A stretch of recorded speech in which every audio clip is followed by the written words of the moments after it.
Interior, garage warehouse. Fred and Ray are talking to IQ. She is just now beginning the crossword puzzle. I know you truly believe you saw Brian Sheets die in your arms, Fred, but the sad truth is, if there is no evidence, then there is no death. Not for a few years, anyway. Well, what can we do here, then? I'm afraid there's not much you can do. I can't even help with the turning to dust thing. I've never heard of that anywhere, and believe me, I've hacked everywhere 1,000 times. But if we don't find him, I don't know what we're going to tell his mum. Somehow, I don't think a fruit basket's gonna calm her down. Yeah, and I really want to make sure that that lady stays happy. I see. Well, have you looked into the possibility of aliens?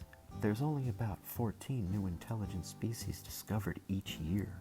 I was kind of hoping for something without limitless possibilities. Let's pretend it's specific to Earth. Are there any chemicals that could do that to a person? I suppose so, but not at the rate Fred was talking about. And not at the result of turning to dust like how he described. It may have worked instantly, but how long was he exposed to the chemical before it activated? Yeah, I couldn't tell you that. A thought. Did Brian Sheets have any particular weaknesses? Any kryptonite? Or perhaps dying and dissolving into stardust was just part of what made Sheets a special guy to begin with? Exterior. The sidewalk. Day. Fred and Ray are walking. I don't know, man. Of course not. We only have more questions now. You hungry? Want to stop and get some lunch? Yeah, sure. They stop at the park bench and they take a seat. What do you want? I think I want something old school. Something Asian. If you want me to surprise you, it's gonna be General Tso again, because that's always my first thought when you say Asian. Unless you're damn specific, that's what always pops in my head first. Seriously, dude, it's been years. Don't you get how this works yet? I want roast pork lo mein, 2 vegetable egg rolls, chopsticks, and a shitload of duck sauce. Fred hands him exactly that. What are you gonna have? I don't know. Probably Yep. General Tso's already here. Alright, works for me. How does it feel to be the one person who's not gonna starve to death if the world ends? Alright, I guess. They hear some destruction coming from off-screen. You hear something? Yeah, this lo main's screaming my name. No, past your stomach. I never hear anything that far away. Maybe the Beatles. Fred gets up to investigate, and he sees a hippie coffee shop getting bullied by a bunch of mobsters. Fred goes in to fight. Where are you going? Dude, don't leave your food here with me if you ever want to see it again. Fred is just now realizing that it's the mob, and he starts racing in.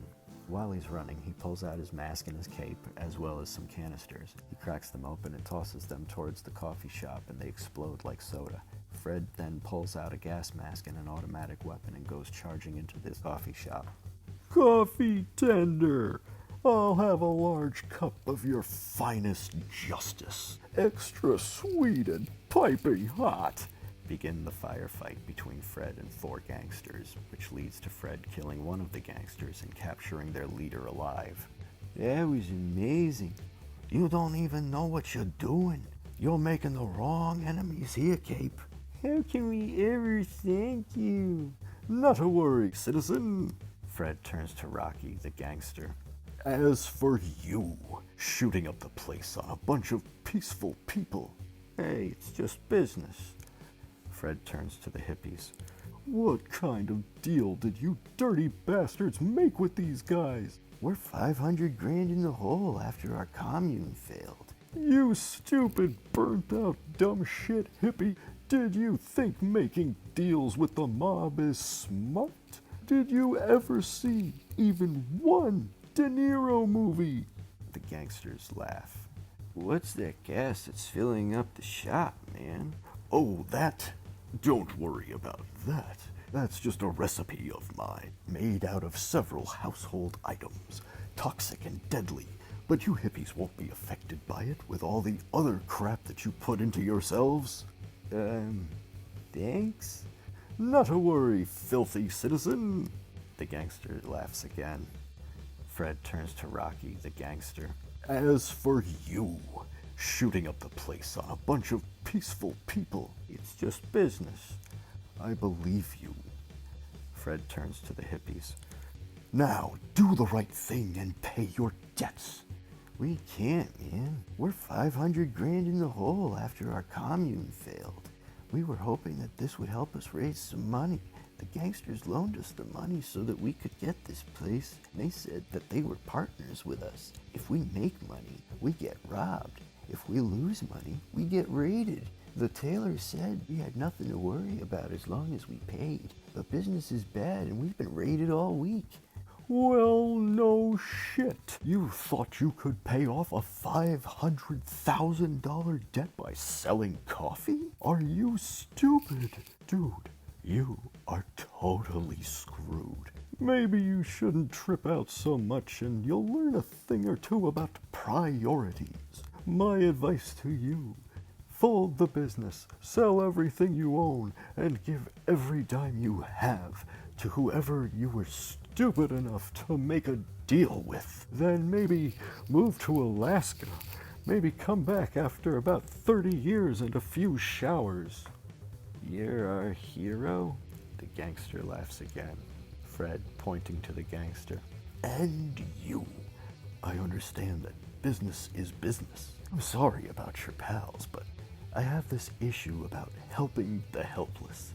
And by issue, I mean contract with Uncle Sam. So you can't go around terrorizing defenseless hippies, capiche? You gotta trash the place when they're not here to scream and cry so that guys like me have to abide by these contracts.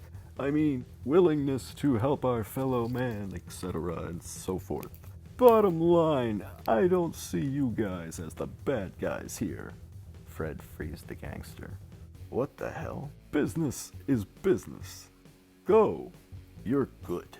Make sure you get your money from these harmless citizens, but don't make it look like someone might get killed in the middle of freaking daylight during lunchtime. I mean, what kind of message are you sending to your own lunch crowd?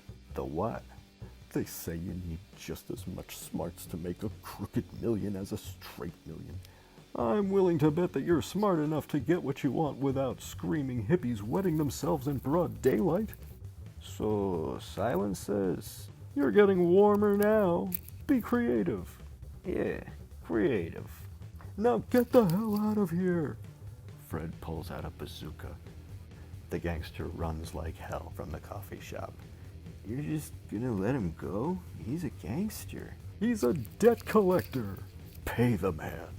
Your life literally depends on it. But if anyone asks, I'm glad to have saved you, you poor defenseless people. Farewell, citizens. Make better choices. Fred walks out of the coffee shop. Who was that masked hero? He was Portal of Gas Mask Man. Really? That's what you decided to go with?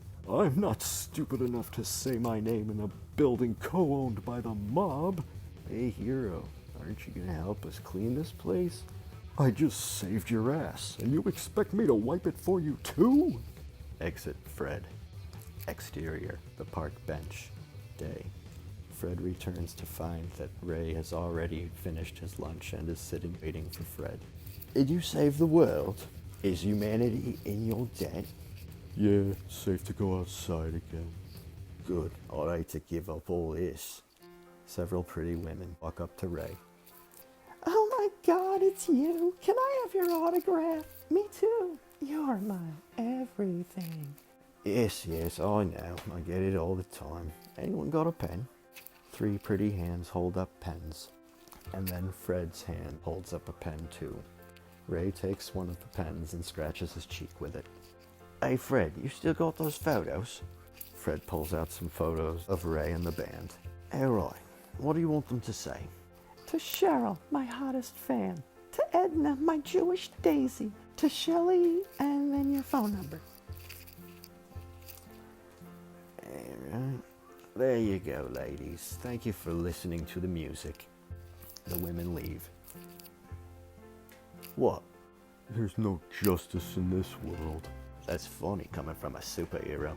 No, really. I saved people from the freaking mob at gunpoint, but everyone wants your autograph. No one even clapped for me. No one even followed me out and called the press. You know what happens when Warrior Woman saves a kitten? Someone snaps a picture and they're on the front page of the Daily Eggwich. But you're getting laid tonight if you actually gave her your cell. It really isn't fair, is it?